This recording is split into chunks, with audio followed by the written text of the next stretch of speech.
திருநெல்வேலியின் ஊத்து பகுதியில் கடந்த 24 மணி நேரத்தில் 50 சென்டிமீட்டர் மழை பதிவாகியுள்ள நிலையில் இதற்கான காரணம் என்ன, இன்று எங்கெங்கு மழைக்கு வாய்ப்பு உள்ளது என்பது உள்ளிட்ட விவரங்களோடு நம்மோடு பகிர்ந்து கொள்வதற்காக தனியார் வானிலை ஆய்வாளர் ஸ்ரீகாந்த் இணைந்துள்ளார். அவரிடம் பேசுவோம். சார் வணக்கம் சார். இந்த ஊத்து பகுதியில் மட்டும் 50 சென்டிமீட்டர் மழை ஒரே நாளில் பதிவாக காரணம் என்ன பார்க்கப்படுகிறது சார்?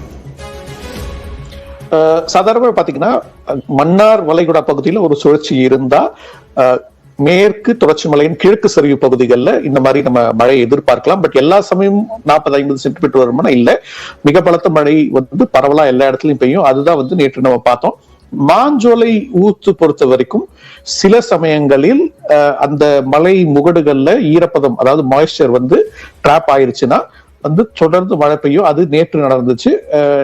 போன வருஷம் தூத்துக்குடி மழை நிகழ்வுலையும் பார்த்தோம். மாஞ்சோலை பகுதிகளில் இந்த மாதிரி மலை முகடுகள்ல கிழக்கு நோக்கி இருக்கக்கூடிய மலை முகடுகள்ல ஈரப்பதம் இருந்துச்சுன்னா பெய்யக்கூடிய மழை அதே மாதிரிதான் நேற்று நடந்துச்சு. அதனால தொடர்ந்து அந்த கிட்டத்தட்ட அந்த சுழற்சி ஒரே இடத்துல இருக்கிறதுனால மழை மேகங்கள் ஒரே இடத்துல போயிட்டு தொடர்ந்து மழை பெய்த நிகழ்வை நம்ம பார்த்தோம். சார், இதற்கு முன்பு ராமநாதபுரம் மாவட்டத்திலும் ஒரு முறை இந்த அளவுக்கு மழையானது ஒரே நேரத்தில் பதிவு செய்யப்பட்டிருந்தது. அதை வேகமெடிப்பு அப்படின்னு சொல்லியிருந்தோம். இதற்கும் இந்த வேகமெடிப்பு காரணமாக இருக்குமா? இல்ல, மேக வெடிப்புங்கிறது நம்ம ஒரு மணி நேரத்துல 10 சென்டிமீட்டர் மழை அப்படிங்கிறது மேக வெடிப்பு. பட் இந்த நிகழ்வுகள் எல்லாமே பாத்தீங்கன்னா, ஃபார் எக்ஸாம்பிள் ராமநாதபுரம் ஆகட்டும், ஊத்தங்கரையில பெய்த 50 சென்டிமீட்டர் ஆகட்டும், திருவண்ணாமலை விழுப்புரத்துல பெய்த கிட்டத்தட்ட ஒரு 24 மணி நேரத்துல 40-50 சென்டிமீட்டர், 2 தினங்கள்ல பிரிஞ்சு இருந்தாலும் கிட்டத்தட்ட அதுவும் ஒரு 40-50 சென்டிமீட்டர் நிகழ்வு தான்.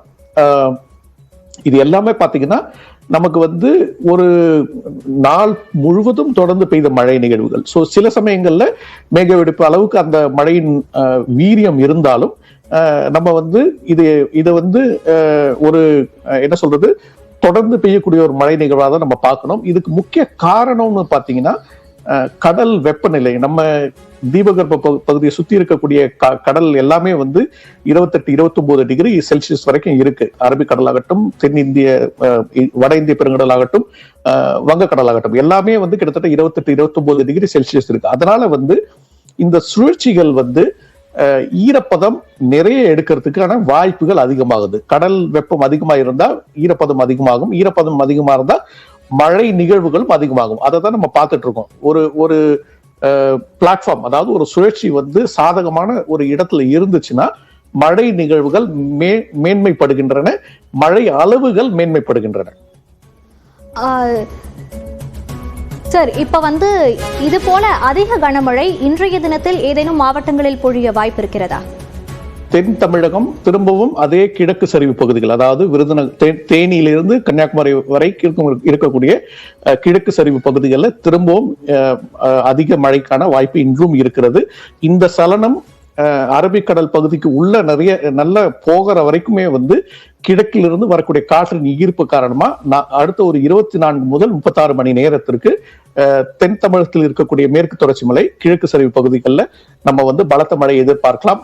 இன்றும் திருநெல்வேலி மாவட்டத்தின் சில பகுதிகள், தென்காசி மாவட்டத்தின் சில பகுதிகள், விருதுநகர் மாவட்டத்தின் சில பகுதிகள், கன்னியாகுமரி மாவட்டத்தின் ஓரிரு இடங்கள்ல மிக பலத்த மழையை நம்ம எதிர்பார்க்கலாம். ஏன்னா காற்றின் ஈர்ப்பு கிழக்கிலிருந்து மேற்காக இருக்கும். ஈரப்பதம், மழை மேகங்கள் கிழக்கிலிருந்து மேற்காக இந்த மலை முகடுகளை முட்டும் போது அதிக மழை பொழிவு வாய்ப்பு இருக்கு. வட தமிழக மாவட்டங்கள் மற்றும் உள் மாவட்டங்களில் மழை எந்த அளவுக்கு இருக்கும் சார்? வட தமிழகம், கடலோரம் மற்றும் உட்புற மாவட்டங்கள்ல பெரும்பாலும் மழைக்கான வாய்ப்பு குறைவு. ஏன்னா இந்த சலனம் படிப்படியா குமரிக்கடல் பகுதியில மேற்கு நோக்கி நகரும் போது நமக்கு மழை மேகங்கள் வருவதற்கான வாய்ப்பு குறையும். அதே சமயத்துல டெல்டா ஒட்டிய உட்புற பகுதிகள், அதாவது திருச்சி, கரூர் போன்ற மாவட்டங்கள், மேற்கு உட்புற மாவட்டங்கள், திண்டுக்கல், திருப்பூர், ஈரோடு, கோயம்புத்தூர் போன்ற மாவட்ட பகுதிகளில் பரவலா மிதமானது முதல் பலத்த மழையை நம்ம எதிர்பார்க்கலாம். இது அடுத்த 24 மணி நேரத்துக்கு இருக்கும். ஞாயிற்றுக்கிழமை பெரும்பாலும் தமிழகத்தின் பரவலா மழையின் தாக்கம் ஓரளவுக்கு குறைஞ்சிடும். சார், இப்போ வங்கக்கடல்ல புதியதாக ஒரு காற்றழுத்த தாழ்வு பகுதி உருவாக வாய்ப்பு இருக்கிறது. நாளை அது உருவாகும் அப்படின்னு வானிலை ஆய்வு மையம் சொல்லியிருக்காங்க. இதனுடைய வலு எப்படி இருக்கும்? இது ஒரு புயலா மாறுறதுக்கு வாய்ப்பு இருக்கா?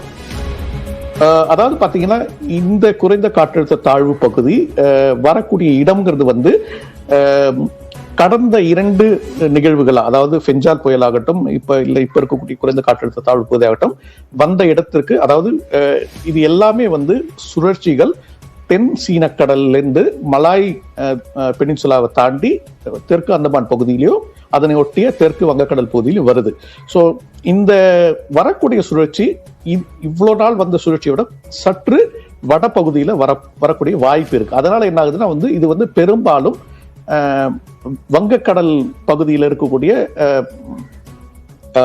நல்ல ஓரளவுக்கு சாதகமான ஒரு இடத்துல வந்து வரப்போறதுனால வந்து இது குறைந்த காற்றழுத்த தாழ்வு மண்டலமா மாறுவதற்கான வாய்ப்புகள் மிக அதிகமா இருக்கு. ஏன்னா வந்து பெரும்பாலும் இது வந்து பூமத்திய ரேகையை ஒட்டி வராது, சற்று மேலே வரும், மேற்கு திசையில் நகர்ந்து தமிழக கரை நோக்கி வருவதற்கான வாய்ப்பு அதிகமா இருக்கிறதுனால புயல் தற்போதைய நிலையில வானிலை படைப்புகள் பெரும்பாலும் காட்டல. பட் இது அடுத்த ஒரு 24 முதல் 48 மணி நேரம் குறைந்த காற்றழுத்த தாழ்வு பகுதியாக மாறி எவ்வளவு வலுப்பெறுதோ அதை பொறுத்து நம்ம வந்து கணிக்கலாம் புயலாக மாறுவதற்கான வாய்ப்பு இருக்கா இல்லையான்னு.